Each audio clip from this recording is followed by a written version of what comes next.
یہ بات ہے قرآن کی، یہ بات ہے اس انسان کی جس نے رسول اللہ کا دل توڑ کر رکھ دیا۔ اب کوئی نہیں اس کا نام لینے والا۔ یہ بات ہے ابو لہب کی، سورہ کوثر کی۔ اِنَّا أَعْطَيْنَاكَ الْكَوْثَرَ۔ سبحان اللہ۔ اکثر ہم لوگ اپنی نمازوں میں سورہ کوثر کو ریسائٹ کرتے ہیں، پر افسوس ہم میں سے کتنے ہیں جو اس کا مطلب جانتے ہیں؟ کیا ہے کوثر؟ کیوں اللہ تعالیٰ نے اسے نازل کیا؟ کیا تم نے سنا طلحہ؟ ہاں، اللہ کے نبی نے ہمیں وہ راز بتایا کوثر کا۔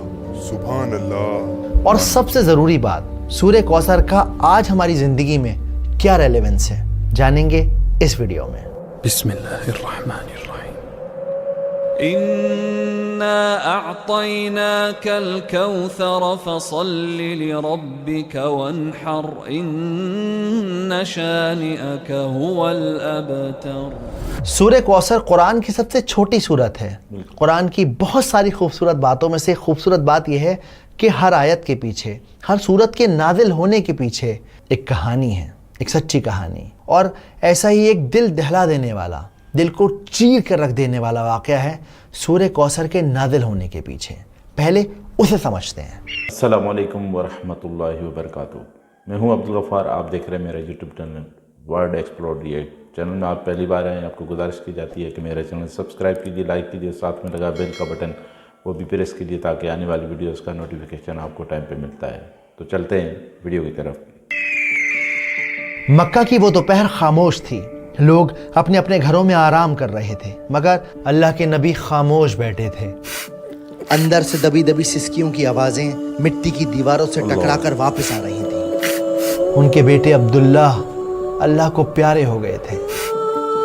وہ ننھا سا جسم جو کل تک ان کے سینے سے لگ کر سانس لیتا تھا، اب مٹی کی گود میں تھا۔ مگر برابر والی دیوار سے ٹیک لگائے ایک آدمی کھڑا تھا۔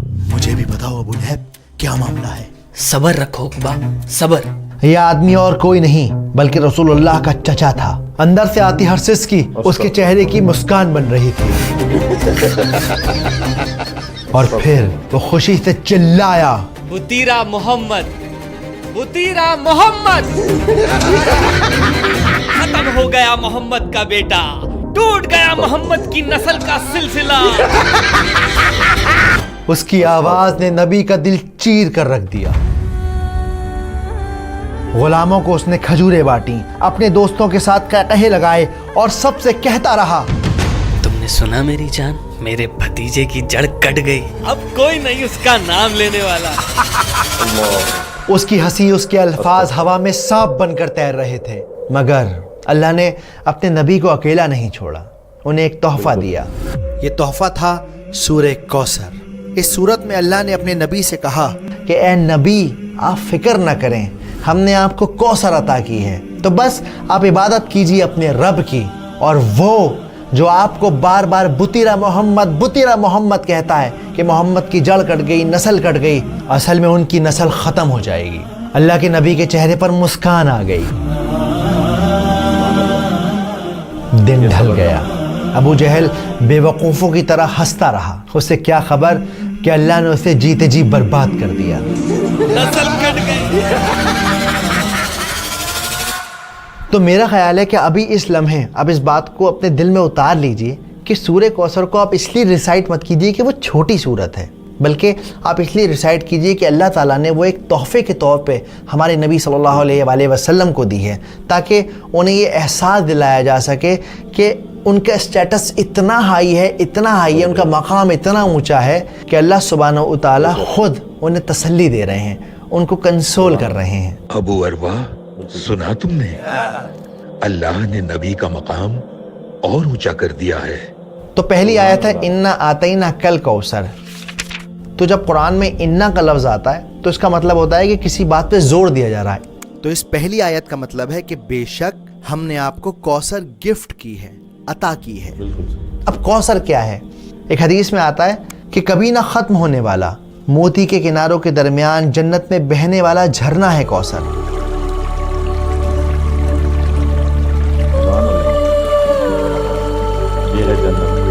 جس کا پانی برف سے ٹھنڈا ہے، جس کا پانی شہد سے میٹھا ہے اور جس کا پانی دودھ سے زیادہ سفید ہے. وہ ہے کوثر. اب یہاں پر آتینا کا جو لفظ ہے اس کا مطلب ہوتا ہے تحفہ دینا، گفٹ دینا.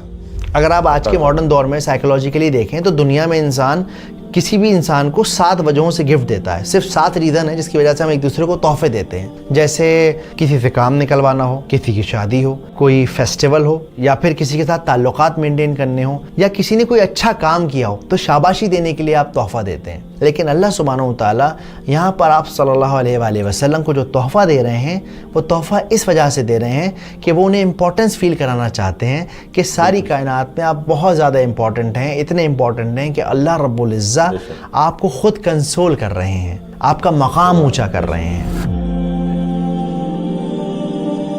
کوثر جنت کا جھرنا تو ہے، اس کے علاوہ اور کیا تحفے دیے ہیں اللہ نے؟ اللہ سبحانہ و تعالیٰ نے ہمارے نبی کو قرآن دیا ہے جو ہمیشہ رہنے والا ہے اور آج بھی ہمارے ساتھ اور ہمیشہ رہے گا. اس کے علاوہ اور کیا تحفے دیے ہیں اللہ نے؟ اور سب سے بڑا تحفہ یہ ہے اللہ نے اپنے نبی کا نام تا قیامت زندہ رکھا ہے. اپنے نام کے ساتھ جوڑ دیا ہے نبی کا نام. واقعی سبحان اللہ.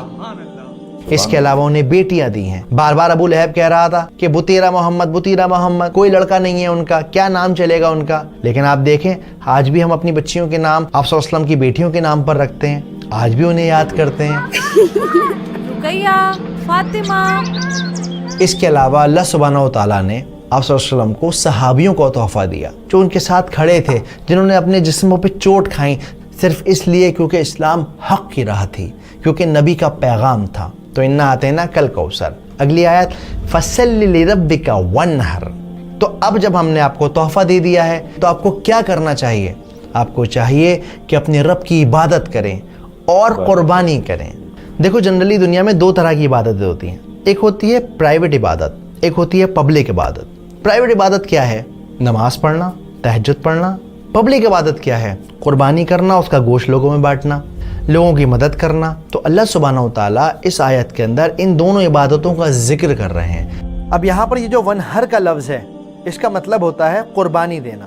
اسی لیے عید الاضحیٰ کے دن کو یعنی کہ بقرعید کے دن کو یوم النحر بھی کہا جاتا ہے، یعنی قربانی کا دن. تو فصلی لربک وانحر، عبادت کیجئے اور قربانی کیجئے. اور تیسری آیت ہے ان شانیک هو الابتر. اسکالر کہتے ہیں کہ جو شانیہ کا جو لفظ ہے، شانیہ اس کا مطلب ہوتا ہے دشمنی، لیکن ایسی دشمنی کہ انسان اس کے اندر اپنی عقل کھو دے، اس کا دماغ کام کرنا بند کر جائے. اب آپ نوٹ کریے اللہ کے رسول کے گھر میں ایک انتقال ہو گیا ہے، لیکن یہ ابو لہب یہ مذاق اڑا رہا ہے، مٹھائیاں بانٹ رہا ہے. اس کی عقل نے کام کرنا بالکل بند کر دیا. ایک انسان کی جو بیسک ہیومینٹی ہوتی ہے وہ اس کی عقل کام نہیں کر رہی. اس کی آج کے دور میں مثال ہے جو اسرائیل کر رہا ہے، چھوٹے چھوٹے بچوں کو مارنا، بوڑھوں کو مارنا، لوگ کھانا لینے آ رہے ہیں انہیں ختم کر دینا. تو یہ شانیہ کا والی نفرت ہے، ایسی نفرت ہے جس میں انسان کا دماغ کام نہیں کرتا، وہ اپنے غرور، اپنے جنون، اپنے ایگو میں رہتا ہے. تو اللہ تعالیٰ کیا کہتے ہیں؟ اِنَّ شَانِئَكَ هُوَ الْأَبْتَرُ. اور یہ لوگ جو آپ کو کہتے تھے کہ آپ ابتر ہو جائیں گے، آپ کا نام نہیں چلے گا، کوئی آپ کو نہیں پوچھے گا، وہ خود ابتر ہو گئے. وہ جس کی جڑ کٹ گئی، جس کی نسل ختم ہو گئی، جو برباد ہو گیا، جس کو کوئی پوچھنے والا نہیں ہے. اور جو اس بات کا ثبوت ہے کہ رسول اللہ کو ساری دنیا جانتی ہے اور ابو لہب کو ہم لوگ جانتے ہیں لیکن لعنت کے ساتھ اس کا نام لیتے ہیں.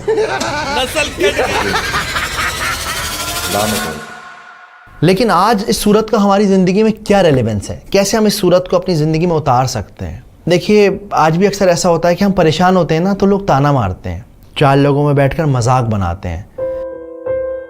ایون جب گھر میں بیٹیاں پیدا ہوتی ہیں نا تو اپنا ماتھا پیٹ لیتے ہیں. انسان اس طرح کی حرکتیں کرتا ہے نا تو ایکچولی وہ ابو لہب کی راہ پہ چل پڑتا ہے. ابو لہب کیا کہتا تھا؟ محمد کا کوئی بیٹا نہیں، ختم ہو جائے گا اس کا نام اس کے بعد. اس کی سوچ یہ تھی کہ انسان کی جو نسل ہے وہ صرف اور صرف لڑکے سے چلتی ہے. ہمارے معاشرے میں آج کتنے ایسے لوگ ہیں جو اس طرح کی باتیں سوچتے ہیں، بیٹیوں کو بوجھ سمجھتے ہیں، لڑکوں سے اپنے خاندان اور نسل کو چلانے کی کوشش کرتے ہیں. انہیں لگتا ہے میرا خاندان تو جب ہی چلے گا جب میرے گھر میں لڑکا پیدا ہو جائے گا، چاہے اس خاندان کو محلے کے باہر کوئی جانتا نہ ہو، شہر کے بعد کسی کو پتہ بھی نہ ہو اس خاندان کے بارے میں، لیکن چاہیے صاحب لڑکا ہی لڑکا. تو اس لیے اس طرح کی سوچ سے بچیں، قرآن کو مطلب کے ساتھ سمجھیں، اور جب کوئی پریشان ہو تو اسے تسلی دیں، اسے کمفرٹ کریں۔ اکثر ہم لوگ نا کسی کو کمفرٹ کرنا بہت زیادہ اوور کر دیتے ہیں، اور جب وہ بندہ چپ نہیں ہوتا، سمجھتا نہیں ہے ہماری بات، ہم جھنجلا جاتے ہیں، اس سے ناراض ہو جاتے ہیں۔ پر ایکچولی ایسا نہیں کرنا ہے، آپ کو بس اسے یقین دلانا ہے میں ہوں تمہارے ساتھ۔ جیسے اللہ سبحانہ و تعالیٰ نے صرف اور صرف 3 آیتوں میں اپنے نبی کو تسلی دے دی۔ اب آپ کے اور میرے لیے کوثر کیا ہے؟ آپ کے اور میرے لیے کوثر ہے ہماری صحت، ہماری اولاد، ہمارا گھر، فری وقت، ہر وہ چیز جو آپ کو ملی ہوئی ہے وہ ایکچولی کوثر ہے۔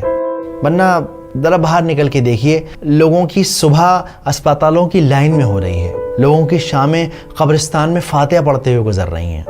تو اگر آپ کی زندگی میں کوئی چھوٹی موٹی پریشانی ہے، اداس نہ ہوں، اپنی نعمتوں کو کاؤنٹ کریں، دیکھیں کہ آپ کو اللہ نے کیا کیا دیا ہے، اور اس طرح سے سورہ کوثر کو اپنے اندر اتاریں۔ اگلی بار جب آپ نماز پڑھیں سورہ کوثر کو ریسائٹ کریں تو یاد رکھیں کہ یہ بہت ہی امپورٹنٹ سورت ہے۔ امید کرتا ہوں بات سمجھ آئی ہوگی، ویڈیو پسند آئی ہوگی۔ تو ناظرین، آپ نے ریئلی مکتوب کی یہ ویڈیو دیکھی، بہت ہی انٹرسٹنگ تھی، اور اس میں سورہ کوثر کا یعنی ہسٹوریکل بیان دکھایا گیا، اور کہانی کی صورت میں بھائی نے پیش کیا۔ بہت ہی یعنی سبق آمیزہ اس میں باتیں کی گئی ہیں۔ نبی صلی اللہ علیہ وآلہ وسلم کو سورہ کوثر سے تسلی دی گئی کہ اے نبی، ہم نے تجھے کوثر عطا کی ہے۔ ابو لہب کیا چیز ہے، ان سے تو آپ لاکھوں درجات بلند ہو گئے نبی پاک کے صلی اللہ علیہ وآلہ وسلم کے۔ تو ناظرین، آپ کو یہ امید ہے کہ ویڈیو پسند آئی ہوگی۔ اگر پسند آئی ہو تو پلیز میرا چینل سبسکرائب کیجئے، لائک کیجئے، ساتھ میں لگا بیل کا بٹن یہ ضرور پریس کیجئے تاکہ آنے والی ہر ویڈیوز کا نوٹیفیکیشن آپ کو ٹائم پہ ملتا رہے۔ ملیں گے اگلی کسی اور ویڈیو میں، تب تک کے لیے اللہ حافظ۔